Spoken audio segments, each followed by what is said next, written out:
Hello সবাইকে, আজকে আমি আপনাদের সাথে 4 মিনিটের একটা ছোট্ট ব্লগ ভিডিও শেয়ার করব। অনেক দিন পর ইচ্ছে হলো যে সবাই যেভাবে ভিডিও তৈরি করে, অনেকে আমি এক দিদিভাইয়ের ভিডিও দেখি এইভাবে ভিডিও তৈরি করে, আমারও ইচ্ছে হলো যে এইভাবে আমি ভিডিও আপলোড দিই। দেখুন, তাই ভাবলাম যে ভিডিওটা তৈরি করতে তো সময় লাগে।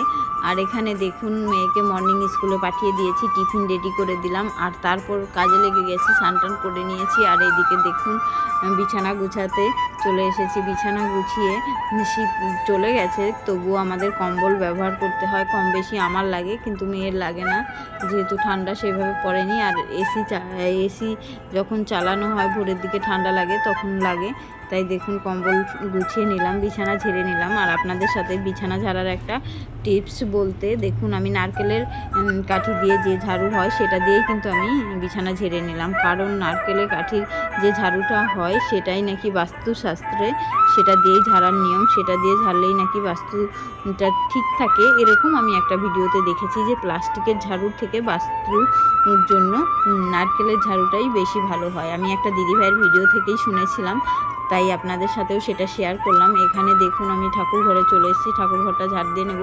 যেহেতু আমি সকাল সকাল উঠেই মেয়ের রান্নাঘরটা ঝাড় দিয়ে আমি মেয়ের জন্য টিফিন করে নিয়েছি, আর বাকি কাজগুলো করতে পারিনি সেইভাবে, একটু লেট হয়ে গেছে উঠতে, লেট হলে যা হয়। আর এখানে দেখুন, পুরো ঘরটা ঝাড় দিয়ে নেব। ঝাড় দিয়ে সারাদিনের যেসব কাজকর্ম আছে সেগুলো তো করতে হবে। মেয়ে তাড়াতাড়ি স্কুল থেকে চলে আসে, যেহেতু মর্নিং স্কুল, তাই তার জন্য আবারও এসেই খাবার রেডি করতে হয়। এখানে দেখুন, আমি ঝাড় দিয়ে নিলাম, ঝাড় দেওয়া হয়ে গেছে। তারপর দেখুন, ঠাকুর ঘরে চলে যাব পুজো করার জন্য। পুজো টুজো করে এসে আর বাকি যেসব কাজ আছে রান্নাঘরে, দেখুন এখানে চেয়ার এনে কালকে রাতে খেয়েছিল, সেগুলোই এখানে পড়ে রয়েছে। আর দেখুন যে এখানে সেগুলো গুছিয়ে রেখে আসলাম। এই প্রথমবার এরকম ভিডিও তৈরি করলাম, নিজেরই কেমন একটা লাগছে, হাসি পাচ্ছে নিজেকে দেখে। কিন্তু কি বলুন তো, ভালো লাগে। পুরনো ভিডিওগুলো যখন দেখি, আগের ভিডিওগুলো আমার আছে, আরেকটা চ্যানেল ছিল, দেখলে মনে হয় যে না, সেগুলো দেখে নিজেরই আনন্দ হয়। কিন্তু আজকে হয়তো ভিডিওটা করছি, হয়তো ভবিষ্যতে আমি পরে হয়তো কখনো দেখব, তখন মনে পড়বে যে এই দিনগুলোর কথা। যে দিনটা চলে যায় সেটা তো আর ফিরে আসে না। প্রত্যেকটা মানুষের জীবনে যাই হোক না কেন, সুন্দরভাবে বাঁচা উচিত। এই পৃথিবীতে কে কয়দিন আছে, এটাই বড় ব্যাপার। যে আজকে আছি, কালকে নাও থাকতে পারি, কিন্তু এই ভিডিওগুলো এগুলো কিন্তু থেকে যাবে, এটাই একটা সুন্দর। আর এখানে দেখুন, আমি বাসনগুলো মেজে নিচ্ছি। বাসনগুলো মাজার বাইরে কখনো কখনো মাজি, কিন্তু ছোটোখাটো বাসন আমি ঘরের ভেতরেই মাজার চেষ্টা করি, খুবই কম বাইরে বাসন মাজি। এখানে দেখুন, বাসন মাজা হয়ে গেছে। যেদিন খুবই এঁঠো বেশি হয় সেই দিন বাইরে নিয়ে যেতে হয়। আর কি বলবো বুঝে পাচ্ছি না ভিডিওতে, প্রথম এই 4 মিনিটের কথা বলতেই হাঁপিয়ে যাচ্ছি। এখানে দেখুন, ঘোষ আসবে, তার জন্য ক্যান রেখে আসলাম দুধ রাখার জন্য। এখানে দেখুন, তারপর রান্না বসিয়ে দিলাম, দুধ জাল করছি। এই সাইডে দেখুন, ভাত বসিয়ে দিলাম, যেহেতু মেয়ে এসে যাবে। ভাতটা হয়ে গেলে আর কোনো কিছু ভাতটা এসে খেতে পারবে।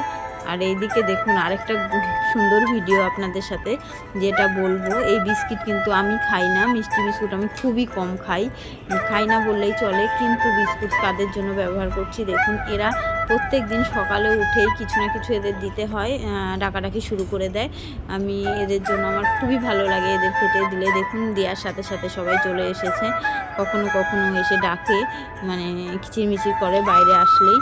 আগে এদের খেতে দিয়ে নিলাম। তারপর এখানে দেখুন, মেয়ে এসে গেছে, কলিং বেল বাজিয়ে উনি আর নেই, লুকিয়ে পড়েছে। প্রত্যেক দিন একটু দুষ্টুমি মায়ের সাথে না করলে ওনার হয় না। দেখুন, তারপর ব্যাগ দিয়ে দিল, চলে এসছে। ও জানে না যে ভিডিও অন ছিল, তারপর আমি বললাম। তারপর দেখুন, এখানে ও নিজেই এখন একটু বড় হয়েছে, যেহেতু স্কুল ড্রেস পরতে পারে নিজেই। দেখুন, আর এখানে তারপর এসেই কী বানিয়ে রেখে গেছে আমি ফ্রিজের ভেতর, আমি দেখিনি, বলছে আমি আইসক্রিম বানিয়েছি।